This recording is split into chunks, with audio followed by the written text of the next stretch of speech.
and also because of the way you do the lesbian review, the Lavender review, the way you do it, where you also include writers that are long gone. It's an education for me too, and it was an education for me too. And you were showing this whole legacy, and it was really very, very affirming. And I think what you do is incredibly affirming that way. And I think even in this day and age, this, beyond the 80s, 90s, and into this new world that we're in, it's, I think there's definitely still a place for that. And it's transforming, but there's definitely still a place for that. Great, thanks. Yeah. Yes, you bet. Yeah. Yeah. No, it's fascinating. You talk about that time and the way things have shifted, and I think some people are, well, not some people. I get curious when I find out these queer journals, and this doesn't just apply to Lavender, how these journals, these LGBT journals, have such a specific focus. When nowadays the spectrum is blown wide open to include so many identities. Can I respond to that, Dan? Dan, can I respond to that point there? Yeah. I understand what you're saying. Like, I see your question here. What is the continuing value of a lesbian-only space? Is that what you're getting at? Yeah, that's what I'm getting at. I don't mean to say that as like in an accusatory way. It's just I'm. No, I know. I just want to answer in an accusatory manner. No, I'm kidding. Okay. No, I'm just kidding. Go for it, Mary. Okay, listen. Okay, here's my little speech. Misogyny is still a problem, right? Mm-hmm. Feminists are still fighting for women. Lesbian poets are still mostly ignored by the literary establishment. And here's a quote from Linda Garber in her book Identity Poetics. Although much prominent queer theory is written by women, it is most often not written about lesbians. I think that says a lot. Because queer tends to sort of erase the lesbian and somehow gets dominated by the male side of it. So that's my feeling about the word queer. It's, I'm trying to forget that they chased me around the playground at recess calling me queer. Queerium, actually. Queerium. Yeah. Yeah, I was way ahead of my time. This was back in the dark ages. But I'd like to feel comfy with the word queer and forget that happened. Not that I wasn't called other things too, but I don't want to leave the female, the women's side of this thing hidden or erased somehow. It just can't happen. It's happened for too many centuries, too long. All these great potential women poets who've been, struggling, committing suicide all over the place, left and right through the centuries because they just can't get what it is they need. I don't know what it was exactly, recognition or just a place somewhere like that. I don't know. Maybe they needed Lavender Review. But whatever it was, it was an incredible struggle just to have a voice and to be able to write your poems.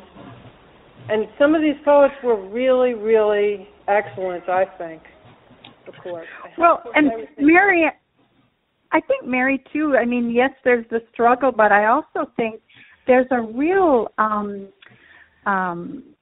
history of salons and all sorts of really interesting spaces that lesbian writers, they were either leading it or they were dominant in it or whatever. And I think that there's sort of something, I don't want to say inherent, but it's like, I do think that there is a real tradition and a real energy behind that. And I don't think that that's ever going to go away. No matter how open the world becomes, I think, certain tribes or that's a powerful thing, and that's a wonderful thing. And it's great to have all sorts of open opportunities and all of that, but at the same time, it's also great to have this space that is fortified through all of that. And so, yes, there's the struggle, but there's just been an incredible celebration through all of that as well. And I know I take a lot of strength from that. A lot of strength from that. Like, are you talking about like Gertrude Stein and Natalie Barney and Natalie Barney? Right, yeah. Like I think that there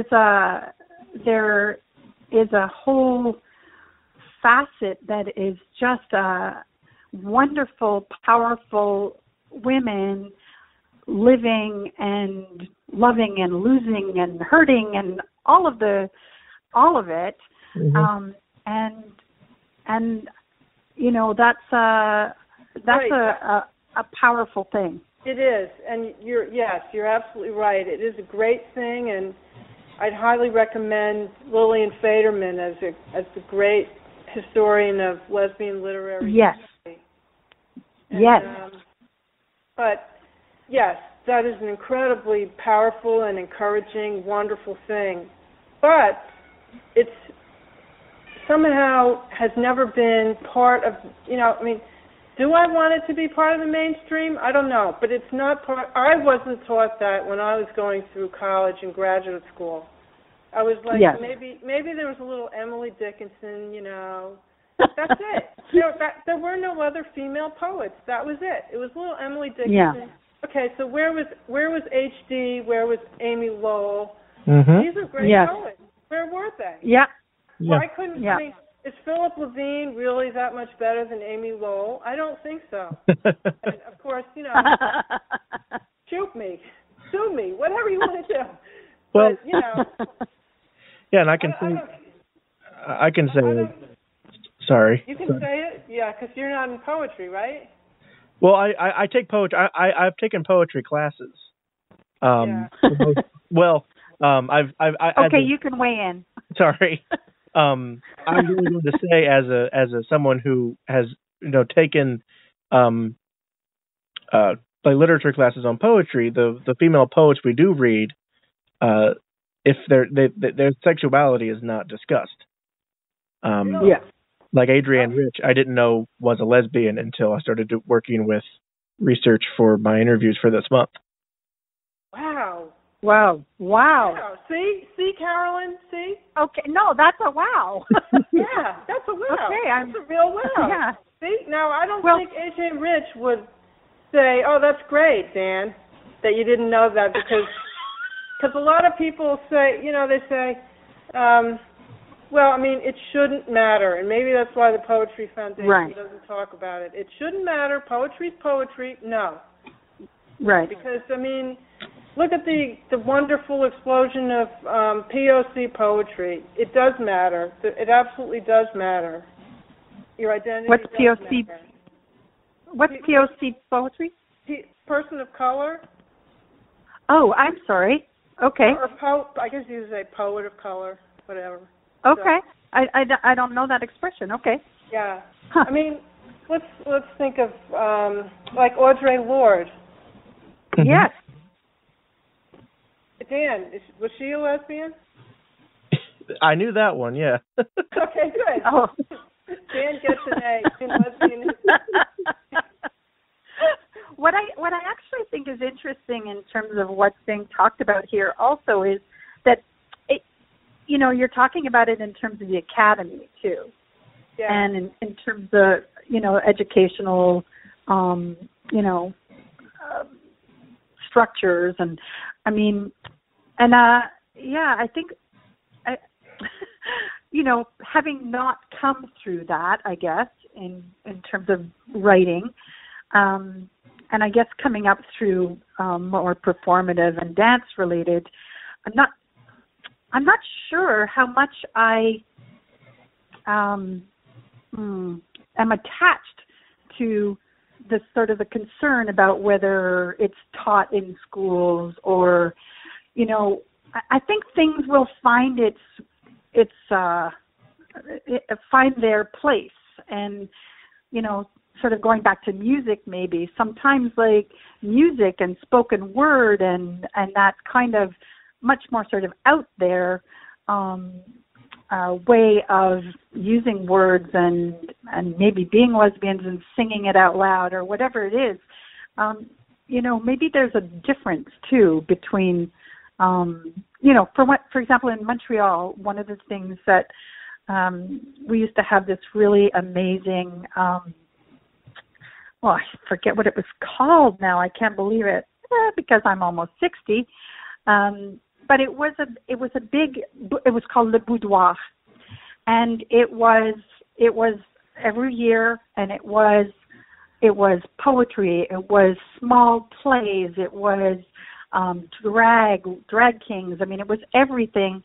And I guess for me, that kind of experience kind of draws back to the whole notion of the salons and stuff. It's like, I don't know. So you're talking about like outside the academy. Yeah, like maybe the academy is not where this has to weigh in. Where the future is going, you mean, kind of? Well, maybe. You know something, Carolyn? You could have a point. However, I've read that and heard that the only poetry that somehow survives is that that's taught in schools and, is respected by the academy. So, I mean, look at the battle that feminist scholars had to go through to get HD recognized. Just unbelievable. Of course, right. It helped that she had a connection to Ezra Pound. See, if you have some kind of connection to a male poet, it will help a female poet's career a lot. A champion. Yeah. Champion. But yeah. See, I feel that, I'm sort of like still reeling from the shock of how Sappho's poems were destroyed mostly, Mm-hmm. Yeah. Tragedy. What an unnecessary tragedy. And of course, my feeling about that turned around into a feeling that what I need to do is be kind of like a husband. No, I don't know if husbandry is the right word, but I love that word. I love that word. Okay, husbandry. Yes, I have to protect. I have to protect and shelter and sort of allow my poems that I've put my soul and heart into to last into the future. This is kind of like what my dream is. So how do you do that? I mean, you can read it at some salon and it's a wonderful experience, but it's like a dance that happens and then it's over. Well, yeah. It's wonderful, but I want to last into the future, which of course. Well, it's interesting. I'm picking up on your word champion, and I would say that you are that champion for a lot of people. I could say that you're that champion to me. I don't have any male person who has, has been so present, as you, and you are so present for so many people in so many ways, and so your presence will. I'm just going to put it out there. I'm making a prediction, but you will live on through your work, but also through the work that you